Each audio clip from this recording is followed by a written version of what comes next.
रहस्यमयी गुड़िया नीता को गुड़िया बहुत पसंद थी। उसके पास कई तरह की गुड़ियाओं थीं, लेकिन एक दिन उसकी दादी ने उसे एक बहुत पुरानी गुड़िया दी। इसे संभाल कर रखना, ये बहुत खास है, दादी ने कहा। गुड़िया सच में बहुत सुंदर थी, लेकिन उसकी आंखों में कुछ अजीब था, मानो वे नीता को लगातार घूर रही हों। उस रात जब नीता सोने गई तो उसे महसूस हुआ कि कोई उसे देख रहा है। उसने इधर उधर देखा, लेकिन कमरा खाली था। फिर उसकी नजर गुड़िया पर पड़ी। वह अपनी जगह पर ही थी, लेकिन ऐसा लग रहा था कि उसकी आंखें चमक रही हैं। शायद मुझे भ्रम हो रहा है, नीता ने खुद को समझाया और सो गई। लेकिन आधी रात को अचानक उसकी नींद खुल गई।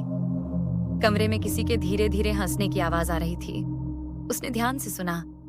आवाज बहुत हल्की थी, लेकिन साफ सुनाई दे रही थी। नीता का दिल तेजी से धड़कने लगा। उसने धीरे धीरे सिर घुमाकर गुड़िया की ओर देखा। गुड़िया अब बिस्तर पर नहीं थी, वह दरवाजे के पास खड़ी थी। नीता घबरा गई। वह बिस्तर से उठी और दौड़कर गुड़िया को उठाकर फिर से बिस्तर पर रख दिया। सुबह होते ही उसने माँ को पूरी बात बताई। माँ हंस दी। तुमने शायद सपना देखा होगा बेटा। लेकिन नीता को यकीन था कि यह सपना नहीं था। अगली रात नीता ने गुड़िया को अलमारी में बंद कर दिया और दरवाजे को अच्छी तरह ताला लगा दिया। अब तो ये बाहर नहीं आ सकती, उसने सोचा। लेकिन जब सुबह हुई और उसने अलमारी खोली तो उसकी आंखें फटी की फटी रह गईं। गुड़िया गायब थी। फिर उसकी नजर बिस्तर पर पड़ी। गुड़िया वहीं बैठी थी, मुस्कुराते हुए। नीता को अब बहुत डर लगने लगा।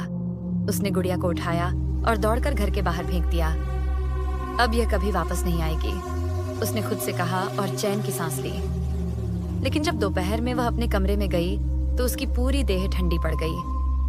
गुड़िया फिर से उसके बिस्तर पर बैठी थी और इस बार उसकी मुस्कान और भी गहरी हो गई थी।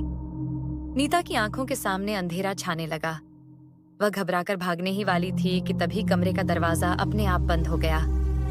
पीछे से वही धीमी हंसी की आवाज फिर से आने लगी और फिर कमरे में केवल नीता की चीख सुनाई दी।